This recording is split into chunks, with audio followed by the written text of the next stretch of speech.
Hello दोस्तों।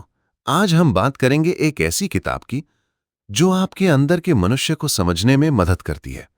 इस किताब का नाम है the laws of human nature और इसे लिखा है रॉबर्ट ग्रीन ने। अगर आपको लगता है कि लोग कभी-कभी बेतुके या असंगत तरीके से बर्ताव करते हैं, या फिर आपको खुद के बारे में कुछ समझ नहीं आता कि क्यों आप ऐसे रिएक्शन देते हैं, तो ये किताब आपके लिए है। इसमें 10 लॉज दिए गए हैं। हर लॉ हमारे ह्यूमन नेचर के बारे में कुछ नया सिखाता है, जैसे कैसे हम अपने इमोशंस को कंट्रोल करें, कैसे दूसरों के पर्सपेक्टिव को समझें, कैसे फेक लोगों को पहचानें, कैसे प्रेशर में भी काम रहें। ये सब कुछ हमें अपनी डेली लाइफ में यूज करना सीखना होगा। तो चलिए शुरू करते हैं। Chapter 1, master your emotional self. पहला लॉ है मास्टर योर इमोशनल सेल्फ। हमारे इमोशंस हमारे डिसीजंस पर बहुत असर डालते हैं। कई बार हम गुस्से में कुछ ऐसा बोल जाते हैं जो बाद में पछतावा होता है, या फिर किसी की तारीफ सुनकर बहुत खुश हो जाते हैं, या किसी के क्रिटिसिज्म से डिप्रेस्ड हो जाते हैं। रॉबर्ट ग्रीन कहते हैं कि हमारा ब्रेन एंशिएंट टाइम्स से डेवलप हुआ है। तब सर्वाइवल के लिए क्विक रिएक्शंस चाहिए थे, फियर, एंगर, पैनिक। लेकिन मॉडर्न वर्ल्ड में ये रिएक्शंस हार्मफुल हो सकते हैं। उदाहरण के लिए, कोई आपको इंसल्ट करे, आपका पहला रिएक्शन हो सकता है बर्ताव खराब करना, झगड़ा करना या भावनात्मक रूप से हर्ट हो जाना। लेकिन अगर आप थोड़ा पॉज करें, ब्रीद लें और थिंक करें कि क्यों हुआ ये, या मैं क्या गेन कर रहा हूं इससे, तो आपका रिस्पॉन्स बेटर होगा। एक टेक्निक है सेल्फ डिस्टेंसिंग, यानी खुद को थर्ड पर्सन की तरह देखें। जैसे, मैं क्यों अपसेट हूं, मैं क्या फील कर रहा हूं, क्या ये फीलिंग वैलिड है। इससे आपको अपने इमोशंस का अवेयरनेस मिलता है, और अवेयरनेस से ही सेल्फ कंट्रोल आता है। याद रखें, इमोशंस नेचुरल हैं, लेकिन आपको उनके स्लेव नहीं बनना है। Train your mind to be aware and calm. Chapter 2, transform self love into empathy. दूसरा लॉ है transform self love into empathy. हम सबको खुद से प्यार होता है। हम चाहते हैं कि हमारी फीलिंग्स समझी जाए, हमारी बात सुनी जाए। लेकिन सच्चा पावर तब आता है जब हम दूसरों को समझना शुरू कर दें। एम्पैथी का मतलब है दूसरे की जगह पर खड़े होकर सोचना। जैसे, अगर आपका फ्रेंड अपसेट है, तो आप न सिर्फ सुने बल्कि समझें कि उसके अंदर क्या चल रहा है। रॉबर्ट ग्रीन कहते हैं, you can't influence others unless you understand them. और मैनिपुलेशन जरूरी नहीं कि नेगेटिव हो। इन्फ्लुएंस डालना, कम्युनिकेशन इंप्रूव करना, ये सब एम्पैथी से होता है। टेक्निक्स: एक्टिव लिसनिंग, किसी की बात को अटेंशन से सुने। Ask questions like how did that make you feel. Body language, nodding, eye contact, open posture show that you care. खुद को इंपॉर्टेंट मानना ठीक है, लेकिन दूसरों को समझना सीखें। एम्पैथी आपको बेटर लीडर, पार्टनर, फ्रेंड बनाती है। चैप्टर 3, सी थ्रू पीपल्स मास्क्स। तीसरा लॉ है सी थ्रू पीपल्स मास्क्स। हर कोई सोशल मास्क पहनता है, कभी नाइस लगने के लिए, कभी कभी अपने रियल इंटेंशंस को हाइड करने के लिए। जैसे, ऑफिस में कोई कोलीग आपसे बात करे, स्माइल करे, लेकिन आपके पीछे बैक स्टैम्प करे। या फिर कोई आपकी हेल्प का दिखावा करे, लेकिन आपको डाउन करना चाहता हो। रॉबर्ट ग्रीन कहते हैं, people's actions reveal more than their words. Words manipulate हो सकते हैं, लेकिन एक्शंस ट्रूथ बताते हैं। Techniques: watch consistency between what they say and do. Observe how they behave under stress. Pressure shows real personality.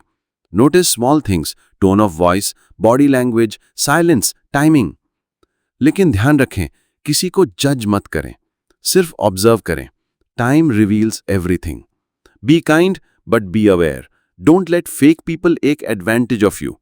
Learn to read people beyond their face. Chapter 4, resist the pull of group identity. चौथा law, resist the pull of group identity. हम सब group में belong करना चाहते हैं, religion, politics, community, even office groups. लेकिन group mentality हमारे thinking को ब्लाइंड कर सकती है। उदाहरण के लिए, अगर पूरा ग्रुप किसी के खिलाफ है, तो हम भी उसके खिलाफ स्टैंड ले लेते हैं, even if we don't know the full story.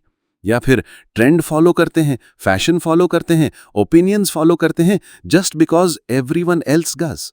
Robert Greene कहते हैं, think for yourself, question majority opinions, don't follow blindly. Group identity creates conformity, जिससे क्रिएटिविटी, इंडिपेंडेंस, क्रिटिकल थिंकिंग मर जाती है। Be part of groups but maintain your individuality. Don't lose your own thinking in the crowd. Chapter 5, maintain a calm and strategic mind. 5वां law है maintain a calm and strategic mind. Life में obstacles आते रहते हैं, failures, बिट्रेयल्स, rejections, losses. हमारा reaction in situations में हमारे character को डिफाइन करता है। कुछ लोग पैनिक कर जाते हैं, कुछ ब्लेम करते हैं, कुछ सरेंडर कर देते हैं। रॉबर्ट ग्रीन कहते हैं, stay calm, analyze and strategize. Look at life like a chess game. Plan moves ahead. Don't get stuck in emotions. Move forward with purpose. Techniques: journaling, write down thoughts and plans. Meditation helps in staying grounded. Take breaks when overwhelmed, step back and breathe. Success belongs to those who remain calm and strategic under pressure. Chapter 6, accept reality and defeat your enemies. छठा law है accept reality and defeat your enemies. Life unfair हो सकती है, कोई opportunity miss हो जाए, relationship टूट जाए, कोई आपको रॉन्ग करे। हमारा रिएक्शन यहां इंपॉर्टेंट है। कुछ लोग डिनायल में रहते हैं, कुछ एंगर में रहते हैं, कुछ विक्टिम माइंडसेट में फंस जाते हैं। रॉबर्ट ग्रीन कहते हैं, accept reality no matter how hard it is. Once you accept it, you can move forward. Holding on to past pain only harms you. Also deal with enemies wisely. Don't waste energy hating them. Understand their motives. Stay above their level. Silence is sometimes the best revenge. Accept what you can't change. Focus on what you can do now. Chapter 7, rise above desires and short-term pleasures. 7वां law है rise above desires and short-term pleasures. हमारे mind में always cravings रहते हैं। More money, more likes, more comfort, more validation. Short term pleasures जैसे Netflix, junk food, procrastination, instant gratification. These give temporary happiness but long-term regret. Robert Greene कहते हैं, delay gratification. Work hard today for a better tomorrow. Control your impulses. Techniques: set goals and remind yourself daily.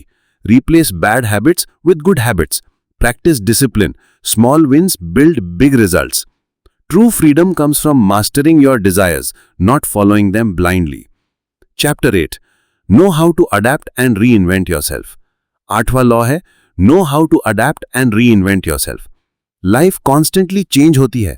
Jobs, relationships, technology, economy. जो लोग adapt नहीं कर पाते वो left behind हो जाते हैं। Example, companies that didn't adapt digital tech lost market. Robert Greene कहते हैं, reinvention is strength. Change your skills, mindset, image if needed. Don't get stuck in old ways. Techniques: keep learning new things. Be open to feedback. Experiment and take calculated risks. Don't fear change. Use it as an opportunity to grow. Chapter 9, cultivate fearlessness and courage. 9वां law है cultivate fearlessness and courage. Fear हमारी biggest enemy है. Fear of failure, rejection, embarrassment, loss.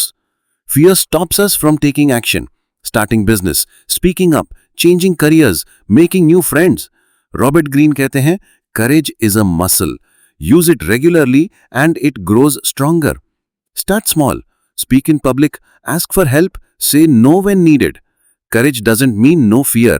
It means moving forward despite fear. Chapter 10, surrender to the present moment. 10वां law है surrender to the present moment. हम अक्सर past में stuck रहते हैं, regrets, guilt, nostalgia, और future में lost, anxiety, planning, worrying. Present moment ही रियलिटी है। Past already gone, future not here yet. Robert Greene कहते हैं, mindfulness is key. Live fully in the now. Enjoy small moments, sunset, conversation, tea break. Peace and joy come from presents, not from achievements और possessions. तो दोस्तों, ये थी the laws of human nature की short but powerful summary.